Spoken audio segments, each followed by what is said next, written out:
vezes a gente ficava até 1h, 2h da manhã ali esperando sentada, sem comida, sem água, sem café. Tinha as modelos negras, mas assim, poderia contar nos dedos de uma mão quantas modelos tinha, no meio de, sei lá, umas 50 modelos brancas.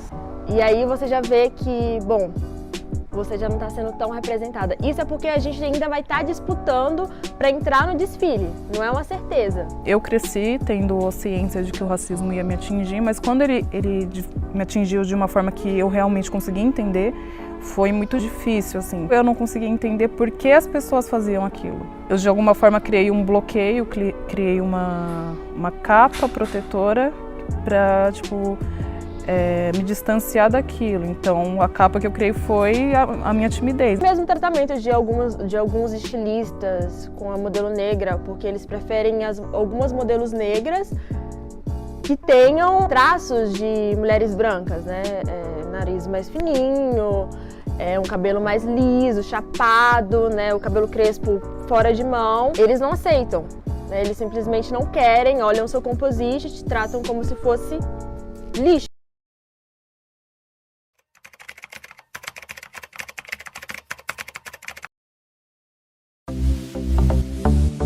A moda não é apenas estética, ela é linguagem, é símbolo, é resistência. Quando falamos de moda afro, falamos de ancestralidade, identidade e disputa de narrativas.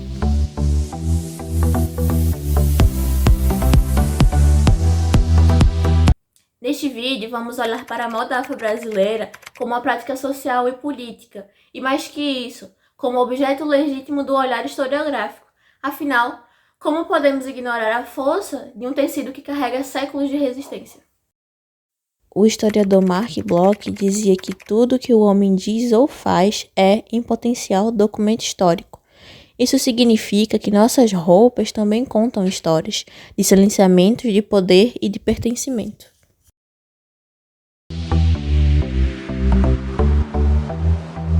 O Met Gala é um dos eventos mais influentes do mundo da moda, realizado anualmente no Metropolitan Museum em Nova York. Ele propõe a cada edição um tema diferente, que orienta as roupas dos convidados e lança debates estéticos e culturais. O tema deste ano foi Superfine Tailor Black Style, com destaque para o nanismo negro, uma estética que nasceu como forma de subversão. Homens negros que durante e após o período colonial vestiam-se com elegância exagerada como forma de reafirmar sua humanidade dentro de um sistema que tentava apagá-los. Lewis Hamilton, piloto de Fórmula 1, é um dos poucos negros no esporte historicamente branco e elitista. Ressignifica o dandismo negro não só em eventos como o Met Gala, mas também na sua própria presença diária nas pistas, nos paddocks e na mídia. No Met Gala desse ano, Hamilton vestiu peças carregadas de história e espiritualidade. Um traje marfim que simboliza a ancestralidade, a nobreza, a pureza e o status. O tom claro também remete a cerimônias africanas, conectando espiritualidade e poder. Seu look trazia búzios costurados à mão, elementos tradicionalmente usados em religiões de matriz africana, mas que também possuem um passado como moeda no mercado transatlântico de escravizados. Usar búzios no Met Gala é mais que uma forma estética, é usar a memória como forma de ornamento. A tradicional faixa real usada sobre os ombros foi reiterada como um símbolo xamânico, unindo a ideia da realeza africana com o universo espiritual, sugerindo que Lewis carrega em seu corpo os traços dos reis e dos guias. Cada detalhe foi pensado por estilistas negros, e isso também é político. É deslocar o eixo criativo da branquitude e reafirmar que a moda preta é capaz de contar sua própria história. Como lembra Michel de Certeau, é possível construir a história isoladamente. Moda, mídia, espiritualidade, memória e resistência se entrelaçam. José da Assunção Barros reforça isso ao defender a interdisciplinaridade como chave para compreender os fenômenos históricos. A moda afro não é apenas resistência cultural, é também estratégia de sobrevivência.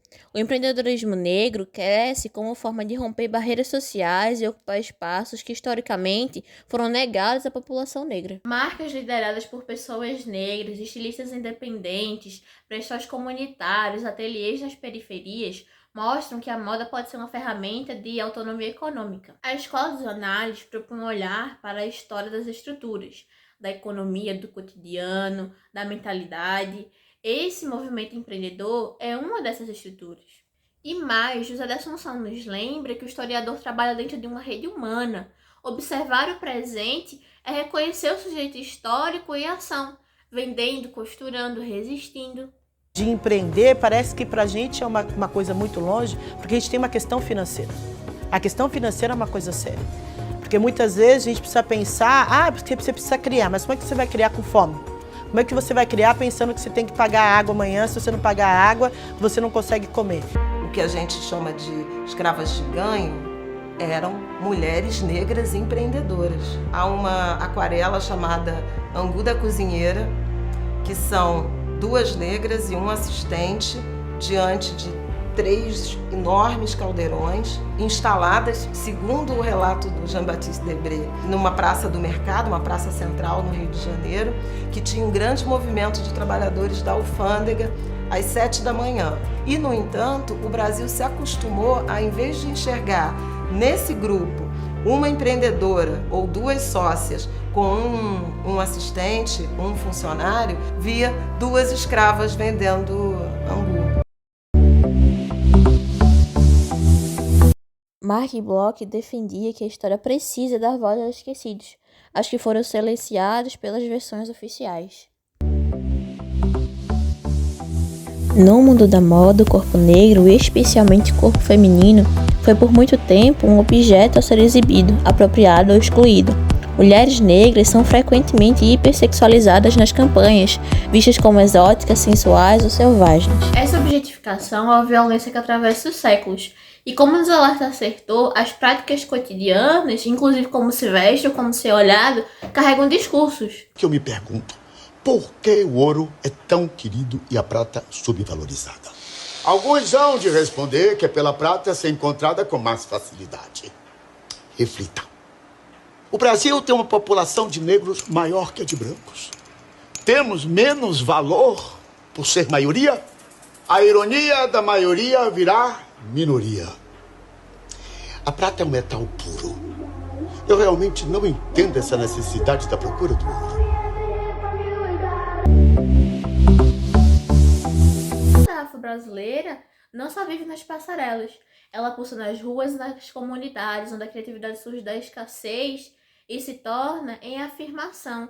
Nas favelas, a moda é autêntica, ousada e viva. É feita de tênis coloridos, cortes de cabelo marcantes, estampas vibrantes, bijuterias exageradas, calças largas, croppeds, bonés, tranças, grafismos. Tudo isso é símbolo e manifesto. Michel Acertou falava das táticas do cotidiano, que são práticas criadas por sujeitos comuns como forma de resistir a sistemas opressores. A moda nas periferias é uma dessas táticas. Mark Bloch nos ensinou a olhar para todos os vestígios humanos. Michel Acertou mostrou que o cotidiano é político. José da Assunção nos mostrou da importância do diálogo entre os saberes. E a escola dos análises expandiu os horizontes do que podemos considerar história. A moda negra, portanto, é resistência, é documento e é prática historiográfica. Ensinar história com base nesses elementos é dar espaço para que novos sujeitos entrem na narrativa, é mostrar aos alunos que eles também produzem história quando escolhem o que vestir, quando valorizam suas raízes ou quando contestam os padrões. No fim das contas, a história que se veste também é a história que se vive.